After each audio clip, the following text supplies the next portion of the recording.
Alright, so you've played through Gloomhaven. Maybe you've even played the rest of the content like Forgotten Circles, Jaws of the Lion, and maybe even some of the community created content. And you're thinking, how do I replicate this experience? What other games are out there that are like Gloomhaven? Well, I've gone ahead and I've compiled a list of the top 5 games that I think are just like Gloomhaven. We're going to go through in order of similarity from number 5 to number 1, so make sure you stick through to the end. And these games are going to give you a very Gloomhaven-like experience, and I'm even going to talk about whether they're still available, where you can get them, and how all that stuff works. Number 5 is Shadows of Brimstone, and maybe while you've been watching my other videos, you see it on my shelf. This game I got many years ago, even before I got Gloomhaven. I was looking for something that was sort of like Dungeons and Dragons, but didn't require a dungeon master. This is a great game, very thematic. The one I have, Swamps of Madness, is kind of Old West themed with like mutations and all kinds of cool stuff. There's a really neat town mechanic where you go in between adventures, you go into the town and do a bunch of cool stuff. Maybe not the most balanced of games, but still really good, really thematic. You've got various classes like a preacher and a gunslinger and stuff like that.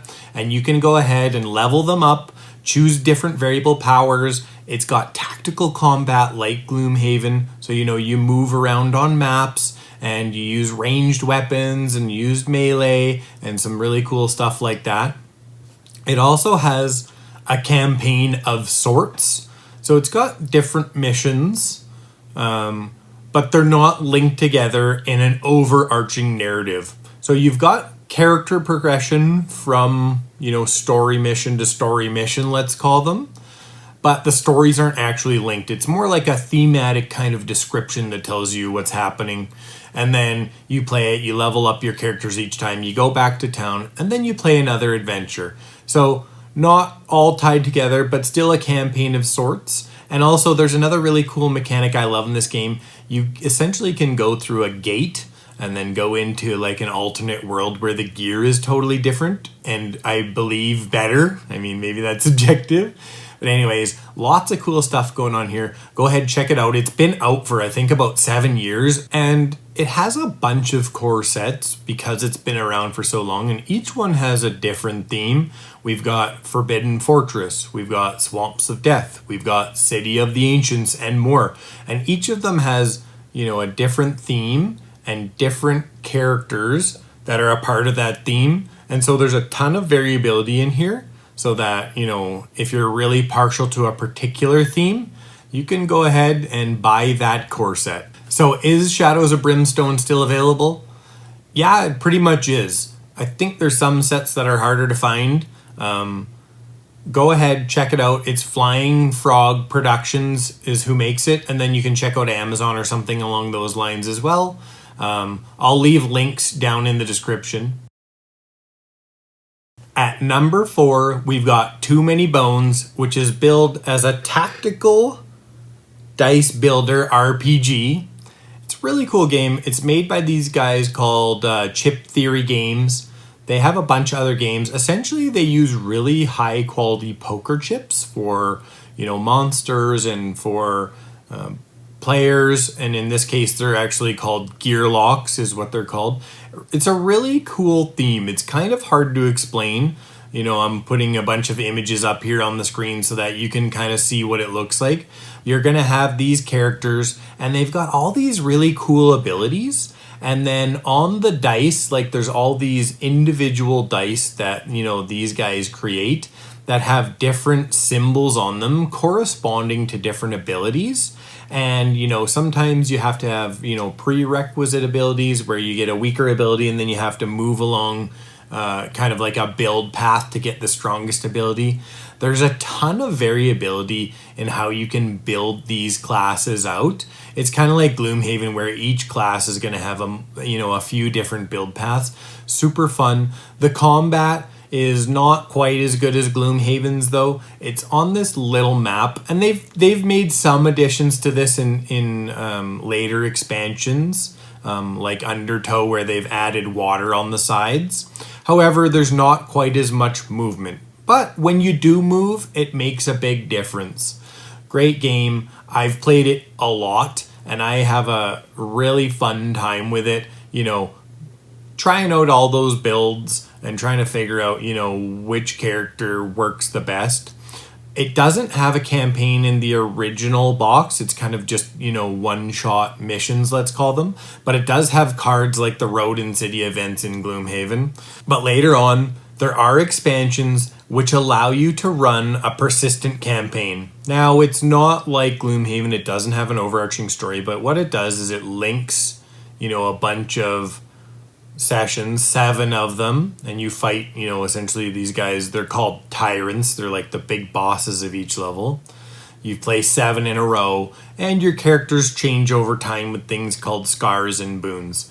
Really great game. Go ahead, check it out. I'm going to put links down in the description. It is still definitely available. At number 3, we've got Kingdom Death Monster. This game is insane. It's ruthless. It's thematic. It's not suitable for work. It's got crazy miniatures. You're gonna make potions out of animal parts. It is also insanely expensive, and it's not for kids, but it is absolutely an amazing game. Essentially what you're doing is you're trying to build up a society, and so there's a really cool like town type of mechanic where you're building up a society essentially from caveman days into something bigger. And you go through a campaign which is 30 lantern years, and essentially the goal is just to last to the end. This game is absolutely ruthless. It has permadeath for your classes, and you're going to have to make some really hard choices. It is going to completely change how you think about playing a board game. It doesn't have a campaign in the sense that Gloomhaven does, but it has events that are tied to progression, and you can make different choices in those events, and then it will change how your campaign plays out, and it's amazing. There is a bunch of nudity and stuff in this game, but it's just a great game. And in some ways it's unbalanced, but it's so ruthlessly hard that it actually has a weird kind of balance in its own way. So it can be really swingy. In this game, sometimes you've got to sacrifice a guy. Even though it's permadeath, you've got to sacrifice somebody so that the rest of the people who are on the hunt can go. So yeah, it's broken down into 3 phases. You hunt, you fight a crazy monster and harvest its parts. You go back to town and you make separate decisions. My second favorite game of all time. So worth checking out. The combat in this game is amazing. You're fighting a big bad monster, and they have a huge AI deck where they can do a ton of ruthless stuff. They may attack the weakest. They may move way further. They may attack everybody.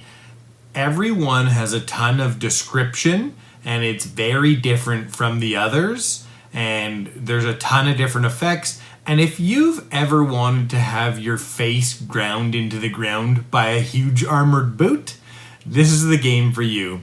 And also the gear, it's so good. You've got a gear grid, and you're going to put your gear, which you've crafted, you know, from monster body parts, onto this grid. And different gear has different colors. There's blue, green, red, etc. And if you arrange it so that you make colors match, you get extra bonuses, and it makes your gear even better. So there's almost like a bit of a puzzle mini game where you're trying to line up colors on your gear to make it even better. Love it. The problem is it's really hard to get, and it is like crazy expensive. Go ahead and check the store. I'm going to put a link down here. I have no affiliate to this one, but you know, once in a while they just like do like a reprint or something. Like I think 1.6 was just done, and you can go ahead and get a copy basically whenever they feel like putting them up for sale, or you're gonna have to go buy a used one. At number 2, we've got Descent: Journeys in the Dark. This game's been around for a really long time, and originally it had an overlord mechanic where you had to have another player play as the Overlord, and essentially they would have cards to play against you, and it would go in phases. And then in 2016, they actually created an app that would do all of this for you. So what it did is it turned it into more of a Gloomhaven-like experience for me, because the one thing I don't like is having to have a DM. It's really tough to find a really good DM who's going to be really consistent. And so that's why I gravitate towards games like Gloomhaven, where you can just all band up and, do that cooperative thing and go after monsters as a team without having to have one person kind of, be outside that group. It is basically the closest to D&D Light. You roll a lot of dice. It's got quite a bit more luck than Gloomhaven, but it does have an overarching campaign, and because it's been out for so long, there is a ton of content for this game, and so you can get a lot of expansions and do a lot of really fun stuff. It's got great gear, it's got great character progression, and variable powers, overarching campaign. It's very similar to Gloomhaven in a lot of ways. I mean, clearly not quite as balanced, but still, the amount of content and the theme and everything make this a great game. Really fun. Go ahead, check it out. Links are down in the description. Before we get to number 1, please go ahead, hit that like button. It really helps me out a lot. It helps me grow the channel. And hit that subscribe button and turn on notifications so that when I put out new content, you're notified. And also, I've got this video. I'm gonna put a link up here. Go ahead, check it out. I think you're really gonna like it. And then down in the description, I've got recommended products for a bunch of different board games and 3D printing and stuff like that. Go ahead and check it out. Help support my channel so that I can keep putting out great content. All right, let's move on to number 1. At number 1, we've got an amazing new game, and let's call it partially out. So it's called Arena the Contest, and the first version, let's call it, came out a couple years ago, and it was essentially half PvP and half campaign cooperative, and you use the same characters mostly, and you would, play this campaign, which had a story and everything, so very similar to Gloomhaven, but it wasn't that long. Now, fairly recently, last year to be exact, they came out with Arena the Contest Tanares Adventures, and this game has an epic campaign now. I haven't played it, but I have backed it, and we should be getting it hopefully in the next few months here. But it's got a crazy campaign with a ton of really cool mechanics. It's super thematic. It's got huge dragons. I went all in on my pledge and I got fully painted huge dragon miniatures and everything. And it's super tactical. Maybe slightly simpler in some ways. This remains to be seen, I guess, to figure out definitively. The heroes themselves, the powers are a little bit simpler, but now in Tanares Adventures, they've added upgrade paths so that, your heroes change as you go through the campaign. And even there's the possibility of running 2 separate crews within the campaign, so you can switch back and forth. There's essentially a main party and a secondary party, and the amount of heroes in this game, it's just amazing. And like the campaign structure, every single adventure in the campaign has a different cool mechanic in it. It's not just go and kill all enemies. And they've worked really hard on making the game streamlined. It's based upon a D20 system, but there's not nearly as much luck as there is in something like Descent, Journeys in the Dark. It's far more tactical. There's a ton of great decisions. I just love everything about this. I believe you can still get in on the Pledge Manager, and if not, I mean, it was a really big Kickstarter. I would expect there to be another Kickstarter in the next year or so, or you could maybe go ahead and get a used copy or something like that. And that's why it's my number 1. It's so similar to Gloomhaven, in presentation and campaign, legacy choices, all this kind of stuff, the stuff that I love. I love really immersing myself in a board game. I need you to tell me if there are any games that I've missed. Anything that's got a really cool story or is similar to Gloomhaven in that it's, tactical combat with variable powers and unlocking stuff. Oh yeah, I forgot to add, Tanares Adventures also has a lot of hidden stuff. I love hidden stuff. It's what really took Gloomhaven from a great game to my number one game, the most exceptional game I've ever played, is that hidden aspect to it. And that drives you forward to play more so that you can unlock to see the next cool class or item or whatever it may be. So go ahead, comment down below. Let me know if there's anything I've missed, any games that are similar to Gloomhaven. And thanks so much for watching the video.